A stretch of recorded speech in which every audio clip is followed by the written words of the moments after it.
Good morning, everybody. Do you ever notice things that you haven't noticed before, and you start to see things in a new light? When we were playing that song, I was just thinking about the lyrics. I know those lyrics. We've sung that song for years. But sometimes things just spark off or maybe connect with where you're at a particular point. Now, what we're going to explore this morning, I think the chorus of this song is very appropriate. Charlie, can you just pop it up on the screen again for me, please? Pressure's on, Charlie. The one there. And the world becomes a fantasy.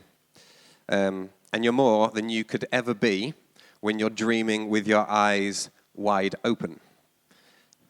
You know, you can't go back again to the world you were living in because you're dreaming with your eyes wide open. We have gone a journey here as a community. We've left some stuff behind that we thought, that's not freedom, that's not life. We don't want to go back there. I would propose this morning, I think sometimes we do go back there. I think sometimes we go back to the things that we might have left behind because maybe we're not really living with our eyes wide open. So we're going to explore this morning a concept which is the shoulds. Now, I'm going to speak for a bit, we're going to chat for a bit, then Joel's going to come and wrap things up with some thoughts. I feel like I'm going to throw the ball up and he's going to kind of smash it out of the park. That's kind of our concept for this morning. I've titled my bit of this morning, Should This Talk Be So Inappropriate? Because I want to focus on the shoulds of our lives. Do you have shoulds? Things that you think you should do, things that you think you shouldn't do. I think we all have more shoulds than we realize. So we're going to start by having a little think about them. Here at Q, we want to be curious about things because there are things in our lives that are really important. We can go through life completely blind to some stuff unless we wake up to it and notice it. So that's why it's important to be curious, and I feel like we're in a season of talking a lot about curiosity. This morning, I want you to get curious about your shoulds. What are the shoulds that you live your life by? So, to start off, around your tables, you've got two different coloured Post-it notes and you've got pens. I want you to just take one colour Post-it notes, share them out amongst your table, just one colour, and you're going to have 2 minutes to finish the phrase, I should. I should. What for you are your shoulds? Have you all got a pen? Grab a pen and pick just one colour Post-it note, and I want you to get as many as you possibly can. See which table has the most shoulds, and then just stick them on the vinyl on your table, see how many you can do. Charlie, 2 minutes, starting now. So we all have lots of different shoulds and shouldn'ts. Now, I've noticed that I've had an aversion to shoulds. I think I grew up having lots of shoulds. I've noticed I've had shoulds, and then I've thought, I'm going to get rid of them all. I'll just do what I want. I don't even want to. I actually wrote a song that said, I should stop using that stupid word, which, again, is a little complicated if you're saying that you should stop saying should. But I think it's very easy to get there. When we have an understanding of how something's harmful, we then think, right, I shouldn't have that anymore. We are going to look at the story in Genesis of the Garden of Eden. Now, fortunately, archaeologists have recently discovered artwork on cave walls, which gives us a bit of an insight into the visuals of that story. So let's have a look at this story. This is the story of when Adam and Eve ate from the tree of the knowledge of good and evil. Now, I've been thinking about this. Rob mentioned it a few weeks ago. The tree of the knowledge of good and evil. I wonder if we could call that tree the tree of shoulds and shouldn'ts. Something happened when Adam and Eve ate from that tree of knowledge of good and evil, or of the shoulds and the shouldn'ts. They suddenly became aware of things they weren't aware of before. So what happened to them? Let's have a look. Before they ate of it, it says they were naked and they felt no shame. They were naked and they felt no shame. They didn't think they shouldn't be naked. Just wasn't an issue. But let's read. When the woman saw that the fruit of the tree was good for food and pleasing to the eye and also desirable for gaining wisdom, she took some and ate it. She also gave some to her husband who was with her, and he ate it. Yet we've got the pictures. Then the eyes of both of them were opened, and they realized they were naked. Possibly the funniest verse in the whole Bible. Can you imagine that moment? It's like, ah! So they sewed fig leaves together and made coverings for themselves. There we have an artist impression. Then the God character comes along and says, "Where are you?" It's a good question. And Adam answers, "I heard you in the garden, and I was afraid because I was naked." Wasn't an issue before, so I hid. So God says, "Who told you that you were naked? Have you eaten from that tree?" Okay, who told you that you were naked? That kind of caught my eye. I think many of the shoulds that we have on our table exist because of what we've been told we should or shouldn't do. I was reading some stuff this week from a psychologist called Sally Hilton, and she proposes that the shoulds and the shouldn'ts that we have are often given to us by society. I'll read what she said. "Shoulds are messages that we have taken in from the outside. Very often we tend to internalize these messages so they feel like our own. But shoulds come from our families and our friends, and they reflect those things that are highly valued or considered to represent success in life. Shoulds do more than reflect our own worldview. They are a mirror to our culture. Our culture bombards us with messages about what our lives should look like, what success should look like, what our bodies should look like, what good parenting should look like." That came up on our table. Shoulds tend to represent a set of cultural norms and ideals around which we organize our lives and experiences. I wonder whether you agree. Just because we put something on the screen or we propose it, that's that person's perspective. I wonder what you think about that. How many of the shoulds that you have come from your family, your parents, your friends? As God said in the story, who told you? Now, recently, Rob talked about this story of the tree of the knowledge of good and evil, and he was talking about how we formulate our beliefs. And he said that eating from that tree represented like downloading this knowledge. And he said, you're not really meant to get knowledge just by this instant download. He said, God's desire is for humans to acquire knowledge through quest, because you then acquire knowledge through experience and in relationship.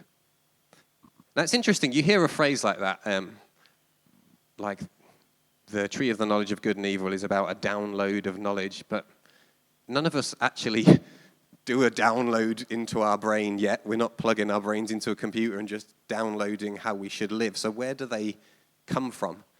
I think it is those things. It's our family. We maybe just download a should. We haven't really thought about it or processed it. We've just taken it in.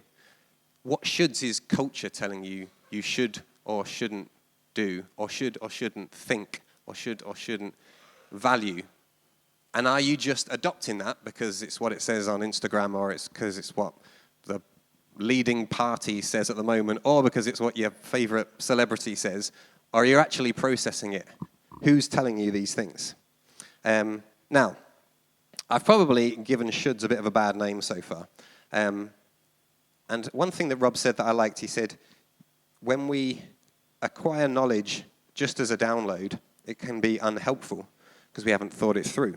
But when we download knowledge through quest, or not download it, we learn it, we accumulate knowledge through quest, you then acquire knowledge with experience and in relationship. Now, I wanted to tell you a little example of how that happened this morning.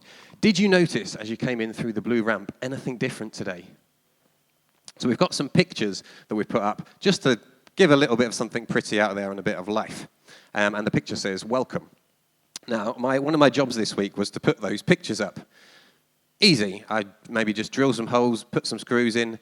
So I was faced with the challenge of, how am I going to do this? How should I approach this job? And wisdom struck in my brain somehow. I'm not sure how it happened. I thought, I'm going to ring Dave Craven, because Dave's probably done this before. He probably, through quest, maybe making some mistakes of his own, maybe by learning from experience, has figured out how to do this. So I rang Dave and I said, look, here's my plan. I'm going to use these nails, bang them in. And he was like, no. You're going to be there all day if you try and do that. You're going to waste so much time. What you need to do is use these very specific nails. You'll find them down here. If you do that, it'll work. Follow Dave's advice. The job was a lot easier than it would have been. Now, Dave gave me a should. probably should do it like this. You don't have to. I'm not going to lock you in prison if you don't. I'm not going to hate you if you don't. But I have learned from experience some things. I think there's some shoulds in life that are just useful advice, that actually you probably should follow the advice of somebody who's got some experience. So thanks, Dave. Okay. Who decides what is appropriate? The title of my talk today was, Should This Be So Inappropriate?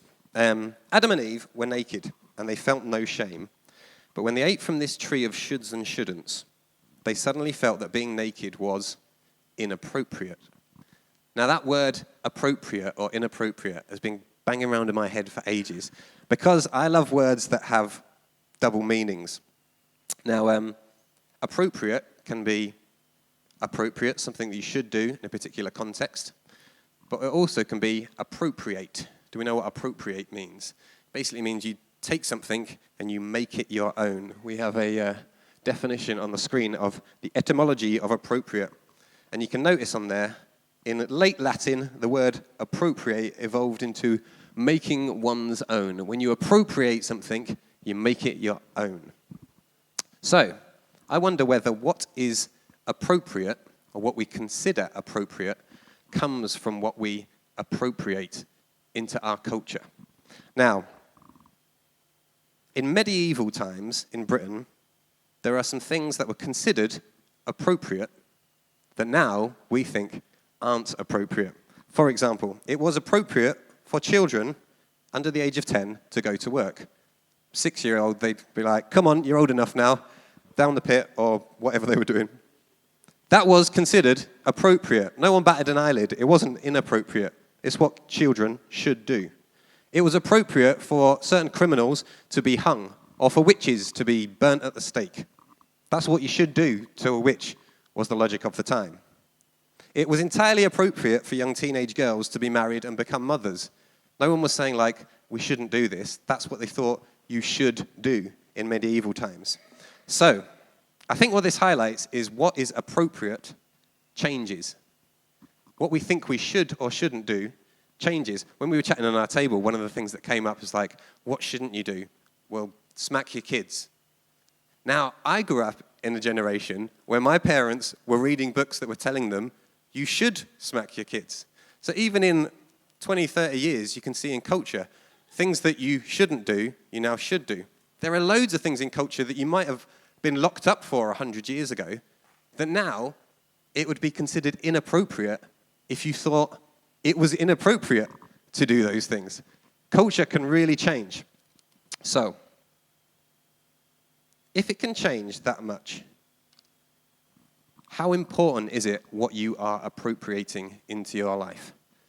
One of the things I'd like you to take away this week is consider what your shoulds are. Notice them. When you say the word should this week, be curious. Where has that should come from? Now, in our next little discussion bit, before Joel comes up to speak, I want you to look at your shoulds on your table, and I want you to ask 2 questions. Why should you, or why shouldn't you? Where has that come from? And also, who told you this? Who told you that you should or shouldn't support Man United? Or you should or shouldn't hit your kids? Or you should or shouldn't try and please people? Or you should or shouldn't read more? Where has that message come from? Have you actually thought through it? Are you living with your eyes wide open? Or are we just sleepwalking through life, just adopting the shoulds that society, family, culture, religion might just impose on us? Because if we really want to be free people living fully, I would suggest that we need to think through the shoulds that we have. And that doesn't mean we shouldn't have them.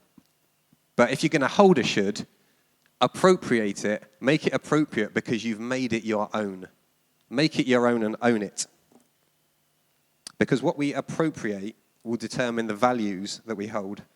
And that will probably determine the things that you aim for in life. It will probably determine where you end up and what your life becomes. So these shoulds that we live by are really important. So, let me give you a bit of time, have a chat through. What are your shoulds? Why shouldn't you?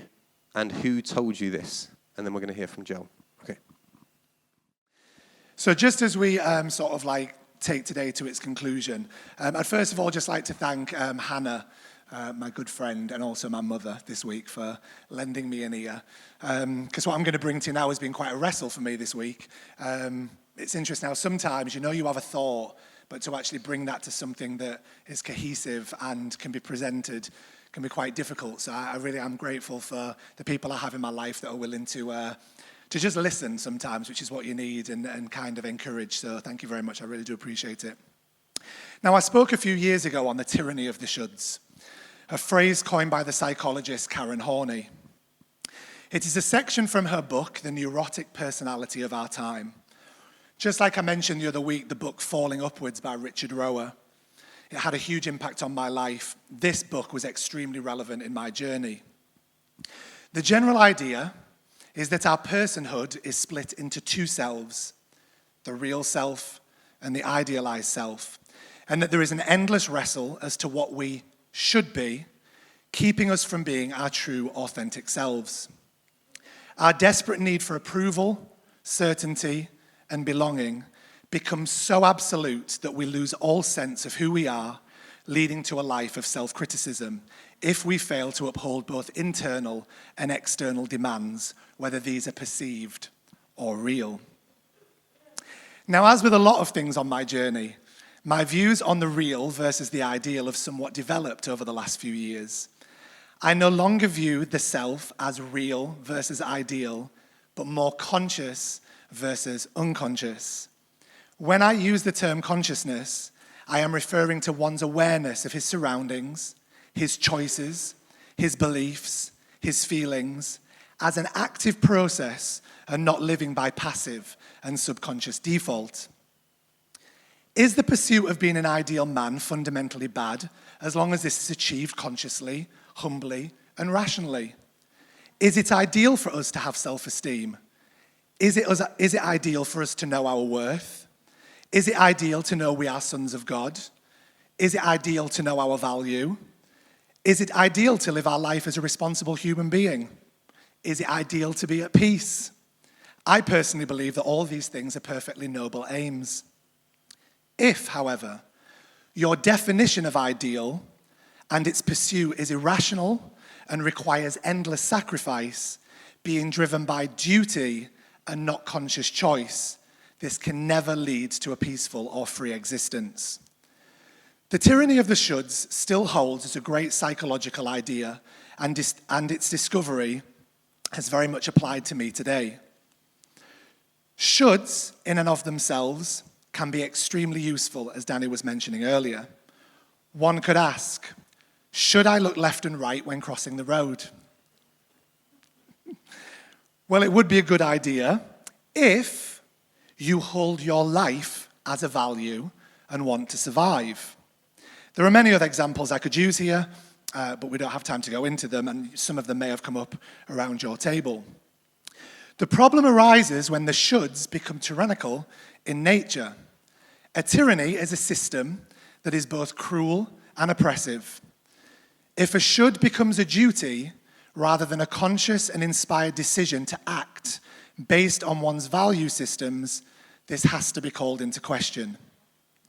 It shouldn't require duty, sacrifice, or compulsion for you to look both ways before you cross the road.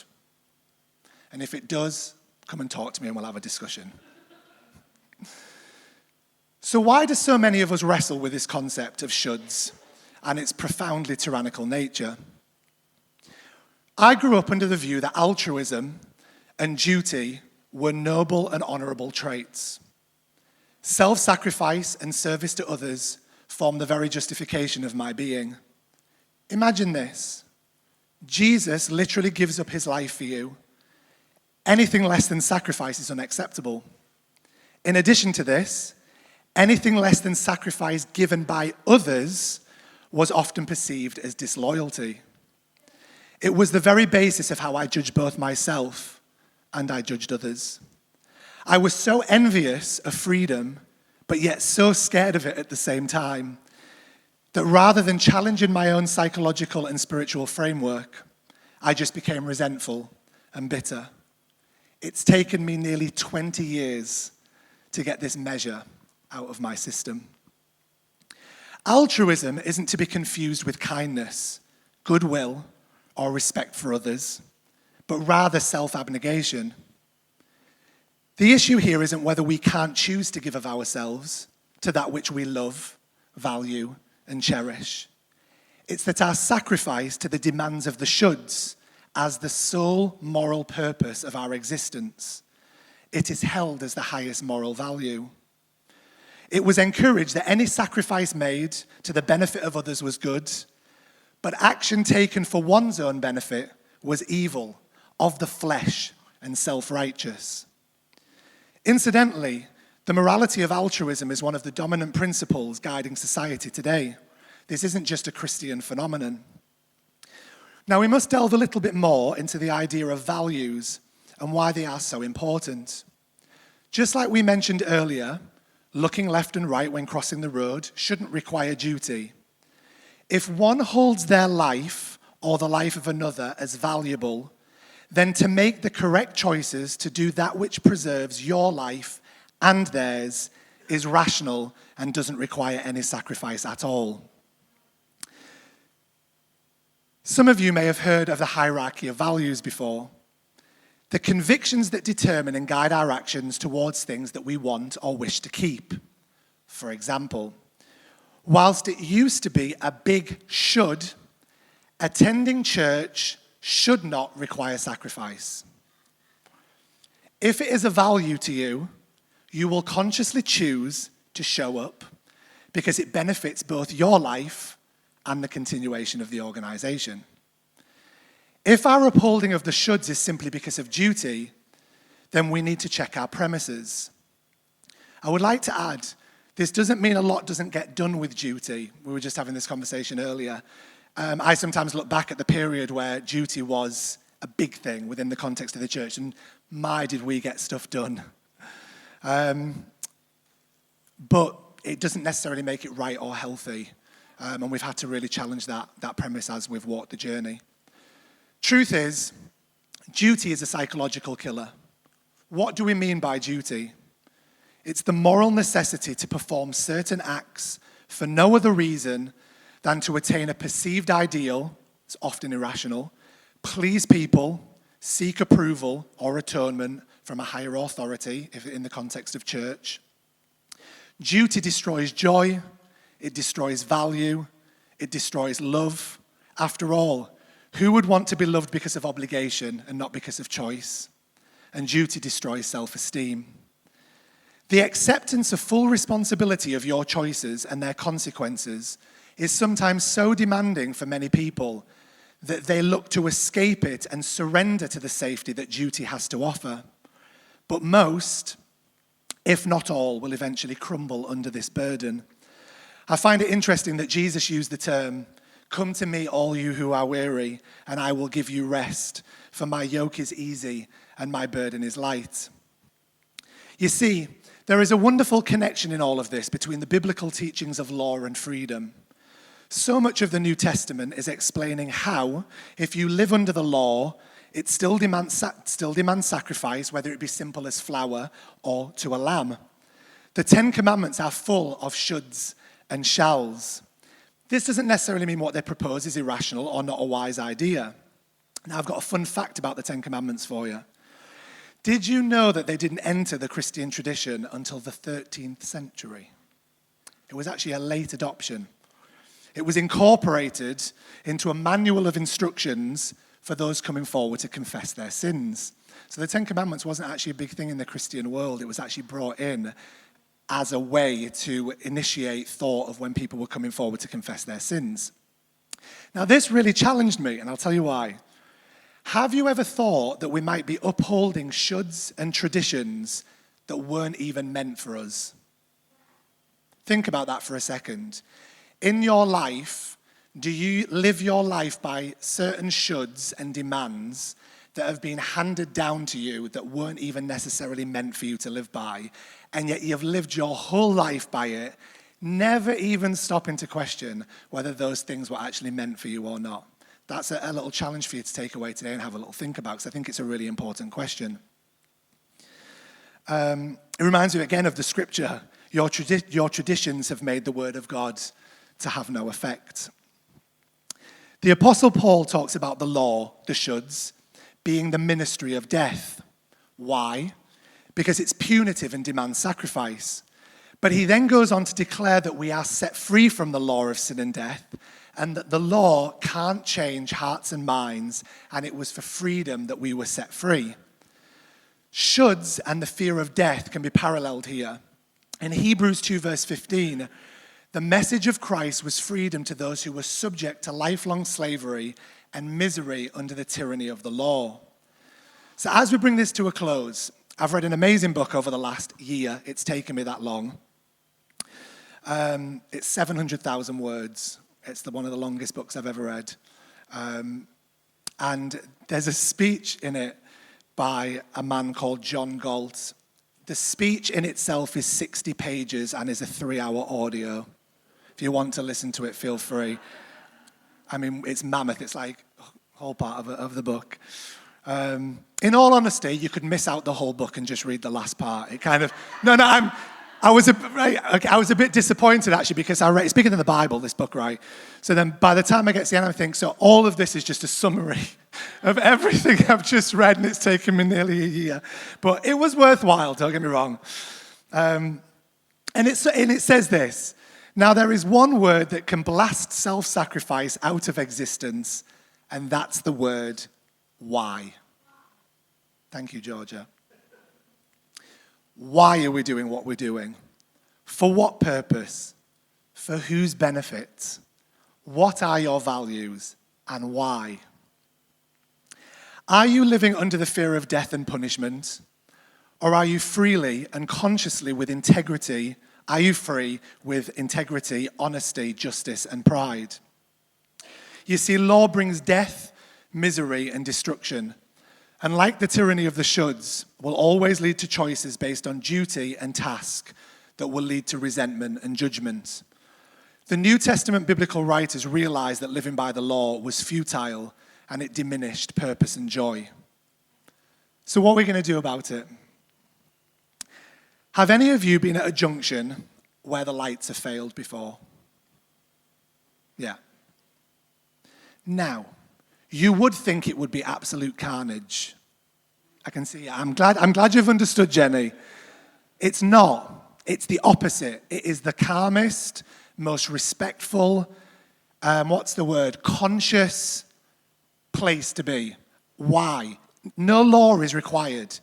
It's because everybody in that moment knows if they are to value other people's lives and value their own, it is within their self-interest and the interest of others to be very cautious, to consider, to think before they slam on the accelerator and fly through.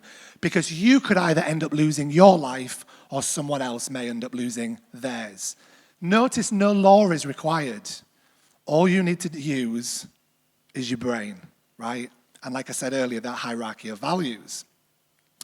The endless cycle of the tyrannical shoulds are perpetuated by our own minds. The only way to end it is to consciously withdraw. For many of us, and this was certainly the case with me, my identity and self-esteem was tied to my acts of duty and self-service and the fulfillment of the should, and therefore letting it go was like losing an arm for me. We must reevaluate our values in order to live a fruitful and purposeful life. You see, purpose is the opposite of duty. I preached on this years ago. Purpose produces passion, which produces joy of service without sacrifice. In healthy relationships and healthy transactions, get this, there should be no sacrificial victims. Your experience depends on how you think. It's not too late to begin a life without guilt or fear. You are capable of winning, but it does require a struggle, as does any shift in mentality. Make the struggle purposeful. Do you wish to struggle clinging to precarious ideals, or do you want a struggle that leads you to freedom? It requires dedication and the break away from your past to discover and fight for your values. But within it all, a joyous and purposeful world will await you. And that's it from me. Thank you very much. Excellent. Have you thought through your shoulds this morning? Well, it doesn't stop here, because I think we hear some stuff on Sunday mornings, but the real rubber hits the road when you actually are in the kitchen on Sunday afternoon and somebody leaves a glass on the side unwashed, and you're like, you should. We have shoulds and shouldn'ts all over the place. So observe them this week. Get curious about why you have them. I love what Joel was saying about the things that you value and those ideals that you have in your life. Question, what are they for you? What are those things that you hold valuable? I saw a really funny example this week of how our shoulds often collide. The things that we think we should and shouldn't do collide. And this is quite a funny cultural one. So I'll just play this before I sing this song. Would you like a slice of cake? Oh my god, that looks delicious. No, I couldn't possibly. No, stop. Just have a nice look. Be a little bit naughty. No, Go on. no. Okay. Take it. Fine, you're forcing my hand. Okay, fine, I'll take it. Kuchen? Ja, bitte. Bitteschön. Dankeschön. Kuchen? Oh my goodness, that looks delicious. No, I couldn't possibly have a slice of it. Wait. Would you like a slice of cake? Oh, ja, bitte. Oh, okay. You're very confident. Rude, really. What I think's amazing about that is I've had so many experiences with people from different cultures, and the things that I think I should do, they think the complete opposite. And our cultures collide not just internationally, but within each of us have our own culture in our lives. So have fun this week looking at what your shoulds and shouldn'ts are, and get down to some truth. This song's called A Moment of Truth, and it's all about how actually what we can do together is collaborate in actually getting down to some truth, and that's what's really going to change things.